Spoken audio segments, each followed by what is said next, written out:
Picture this. You wake up in the morning, glance at yourself in the mirror, grab your favorite comb, and run it through your hair. But what if you didn't have that comb? What would you use to untangle your knots?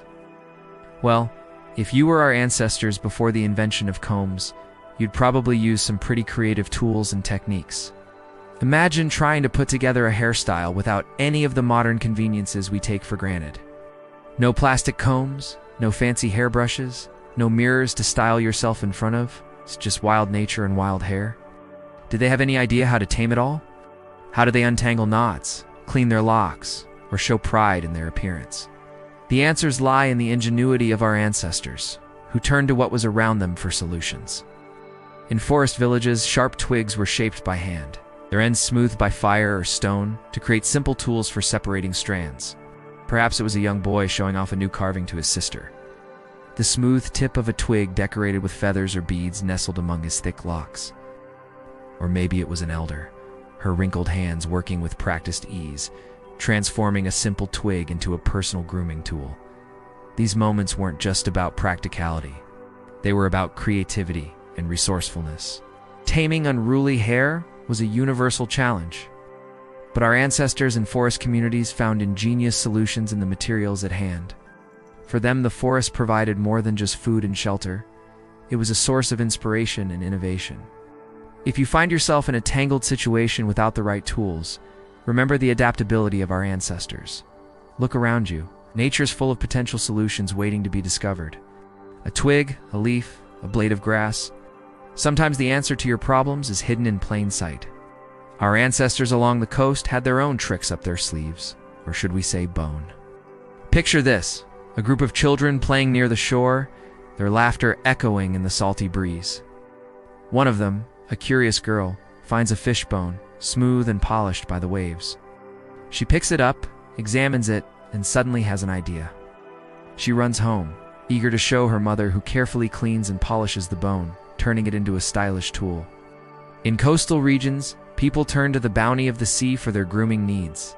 Strong, thin, and naturally shaped fish bones like the ones from herring, salmon, or sardines were ideal for parting hair. The girls were probably inspired by their mothers, who skillfully used these bones for styling their hair while also keeping them away from pesky insects. These tools weren't just practical, they were also reusable and sometimes even decorative. Men often chose bones carefully, not only for their shape and size, but also for their color and markings. Some people decorated them with carvings or vibrant colors made from natural materials. These tools weren't disposable. They were cherished, shared, and sometimes even handed down through generations, each piece becoming a treasured heirloom with its own story to tell. Using fish bones as combs was not just a quirky habit. It was a clever adaptation to the environment. Coastal communities had access to a variety of fish species, each offering unique bone shapes and sizes. These bones were durable, lightweight, and easy to clean, making them perfect for grooming. Plus, the small hooks on the fins could help remove lice or other unwanted guests from the hair, making them even more desirable as grooming tools. This practice was not only practical, it was also sustainable and eco-friendly. Instead of discarding the fish remains, coastal dwellers saw value in them. They cleaned the bones thoroughly, removing any remaining meat, and then carefully dried and polished them. This practice not only ensured hygiene, but also turned these humble objects into stylish accessories. If you ever find yourself at the beach, pick up a smooth, polished bone and run your fingers over its surface. Imagine the skilled hands of our ancestors using it to create intricate hairstyles with grace. Now let's turn our attention to another incredible tool that some groups of people used instead of combs: their fingers. Yes, believe it or not, some cultures like the Himba women in Namibia used their fingers as combs. For the Himba people, fingers were not just body parts. They were tools, extensions of their senses, and most importantly, channels of communication with the spirit world. The Himba women, renowned for their distinctive redhead ornaments, took great pride in their appearance, and their fingers played a vital role in maintaining their elaborate hairstyles. These women didn't just use their fingers to part their hair. It was an art form. They created intricate patterns and designs using their fingers as guides, ensuring that every strand of hair was precisely placed. It was a slow and deliberate process, but the results were stunning. The Himba women's hairstyles were not just aesthetically pleasing, they were a reflection of their cultural identity and social status. The patterns and designs were passed down through generations, each twist and turn telling a story of the community's history and traditions. The secret behind the Himba women's finger-combing technique lay in their deep understanding of their hair and scalp. They knew how to nourish their hair using natural products like special oils, shea butter, or beeswax. These products not only kept their hair healthy and manageable, but also aided in creating the intricate designs that adorned their heads. Their calloused fingertips, far from being just a result of hard work, were also tools honed by years of practice. Each line and crease was a testament to their skill and dedication to preserving their cultural heritage. The Himba women's approach to hair care and styling serves as a reminder of the ingenuity and resourcefulness of human beings. When faced with limited resources, they turned to what they had: their bodies, their knowledge, and their environment to create something truly special. For some tribes, the answer was simpler, yet no less effective. They crafted small mats or rough brushes from reeds or grasses that grew in abundance in their surroundings. Picture a group of people sitting around a campfire, sharing stories and laughter. Among them is a skilled artisan demonstrating how to weave a simple brush from the reeds growing nearby. As the night deepens, the flickering firelight dances in his nimble fingers as he deftly crafts each strand, creating a tool that will become an essential part of daily life. In regions where traditional tools were scarce, people turned to the plants around them for solutions. Reeds and grasses like the bulrush or papyrus were not just abundant, they were versatile. Their tough, flexible stems could be woven or tied together to create mats or brushes. This technique wasn't just about function. It was a reflection of the close bond these communities had with their environment. They didn't exploit nature. They collaborated with it, taking only what was needed and giving back in return.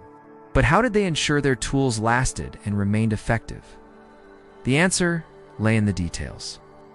They secured the fibers tightly with string or animal sinew, ensuring that each strand stayed in place and performed its task efficiently. They understood the importance of balance, spacing each element carefully to create a tool that combed and cleaned effectively. Now imagine the scene. The sun is shining, birds are singing, and a young woman sits gracefully using her reed brush to smooth her hair.